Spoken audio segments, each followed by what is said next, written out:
ये साल है 3025। नियो दिल्ली शहर लाखों दिमागों की शांत ऊर्जा से गूंज रहा है जो पूरी तरह से एक साथ काम कर रहे हैं। क्रोम और शीशे के टावर बादलों को चीरते हुए निकल जाते हैं। एक ऐसी दुनिया को दिखाते हैं जो मेहनत पर नहीं बल्कि शुद्ध बेदाग सोच पर बनी है। इस दौर में ज्ञान एक पुरानी चीज है, जानकारी तुरंत मिल जाती है। जो सच में मायने रखता है वो है किसी की सोच की क्वालिटी, नया करने की क्षमता, स्ट्रैटेजी बनाने की, शुद्ध चेतना के ईथर से कुछ बनाने की। समाज संज्ञानात्मक शक्ति से बंटा हुआ है। आपका फ्यूचर, आपकी वैल्यू, इस चमचमाते महानगर में आपकी जगह आपकी सोच की स्पीड और कॉम्प्लेक्सिटी से तय होती है। ये एक ऐसी दुनिया है जहां बुद्धि ही अकेली ऐसी करेंसी है जिसकी कोई वैल्यू है।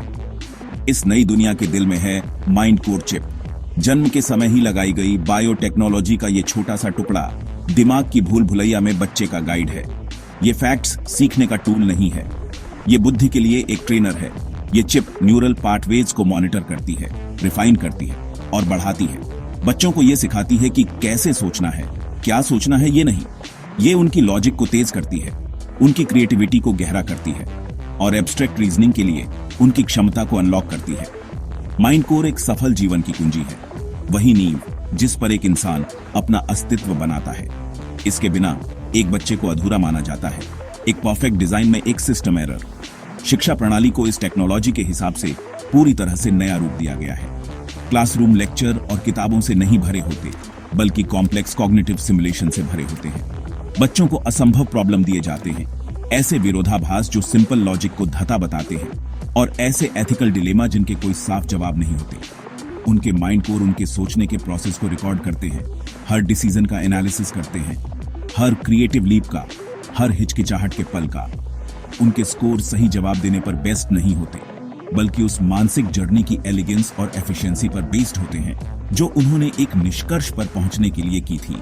ये एक लगातार शांत कंपटीशन है जहां सबसे तेज दिमाग ऊपर उठते हैं। ज्यादातर लोगों के लिए माइंड कोर एक आशीर्वाद है, एक शांत पार्टनर जो उन्हें उनकी पूरी क्षमता तक पहुंचने में गाइड करता है। ये अपनेपन का प्रतीक है। इस एडवांस्ड सोसाइटी में उनकी जगह का सबूत है। उनके कान के पीछे एक छोटे से पोर्ट से कभी कभी चमकने वाली हल्की नीली रोशनी स्टेटस का संकेत है, क्षमता का, पूरे का एक फंक्शनल हिस्सा होने का। उस रोशनी को चमकते हुए देखना एक दिमाग को काम करते हुए देखना है, नए विचार घड़ते हुए देखना है जो फ्यूचर को आकार देंगे। लेकिन परफेक्शन के लिए डिजाइन किए गए सिस्टम में किसी भी डेविएशन को सिर्फ एक कमी ही नहीं बल्कि एक खतरा माना जाता है। माइंड कोर के बिना एक व्यक्ति एक भूत है, एक ऐसी दुनिया में एक अज्ञात वेरिएबल जो निश्चितता चाहता है। नियो दिल्ली की सबसे एडवांस्ड कॉग्निटिव एकेडमी की पिछली रो में एसके बैठा है। वो रोशनी से भरे कमरे में एक परछाई है, जबकि दूसरे स्टूडेंट्स होलोग्राफिक थॉट पजल्स में लगे होते हैं। उनके माइंड कोर पोर्ट शांत कोशिश से चमकते रहते हैं। एसके पूरी तरह से स्थिर बैठा रहता है। उसके पास कोई चिप नहीं है, वो एक एनोमली है, सोशल कोड में एक गड़बड़। वो माइंड कोर के लिए जगह के बिना पैदा हुआ था, एक बायोलॉजिकल इम्पॉसिबिलिटी जिसे डॉक्टर्स समझा नहीं पाए। दुनिया के लिए वो सिर्फ अलग नहीं है, वो डिफेक्टिव है, एक गलती। पैदा होते ही एक आउटकास्ट। उसके क्लासमेट्स उससे दया और डर के मिक्सचर के साथ पेश आते हैं। वो उसे शब्दों या मुक्कों से बुली नहीं करते। उनका रिजेक्शन ज्यादा ठंडा, ज्यादा गहरा है। वो बस ऐसे दिखाते हैं जैसे वो है ही नहीं। वो उसके चारों ओर खाली डेस्क का एक बड़ा घेरा छोड़ देते हैं, जैसे उसकी कंडीशन फैलने वाली हो। टीचर्स उसे नजरअंदाज कर देते हैं। उनके लेसन प्लान ऐसे दिमागों के लिए डिजाइन किए गए हैं जिन्हें वे ट्रैक और मेजर कर सकते हैं। एसके एक अनरीडेबल फाइल है। उनके डेटा में एक खाली जगह, उसकी खामोशी परेशान करने वाली है। ऐसी दुनिया में जो सोच की लगातार गुनगुनाहट को महत्व देती है, उसकी शांत स्थिरता एक शून्य है। वे उसे खाली देखते हैं, एक ऐसा खोल जिसके अंदर वो मशीनरी नहीं है जो एक इंसान को पूरा बनाती है। लेकिन एसके खाली नहीं है, वो इसका उल्टा है। उसका दिमाग पूरी तरह से कंट्रोल का किला है। उसके पास एक सीक्रेट है, एक ऐसी शक्ति जो इतनी गहरी है कि वो उनके समाज की नींव को ही हिला देगी।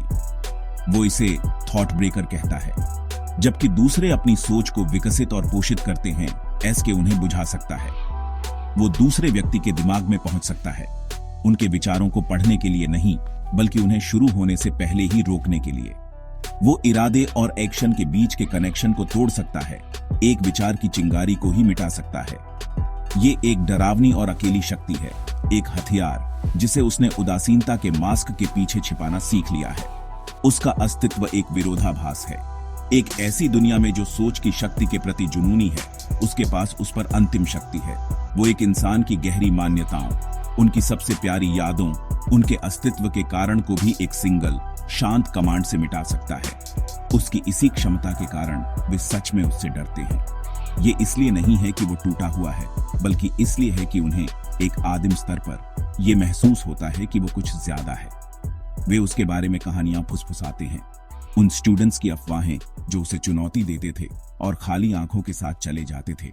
उनकी महत्वाकांक्षाएं और सपने चले गए, बस एक खोखली गूंज पीछे छोड़ गए। वो लड़का है जो तुम्हें मिटा सकता है। एकेडमी की शांत खामोशी एक सुबह टूट गई। एक नए स्टूडेंट के आने का ऐलान किया गया। उसका नाम अरीना था। वो क्लासरूम में ऐसे आत्मविश्वास के साथ आई जो शांत कंपटीशन के इस माहौल में अजीब लग रहा था।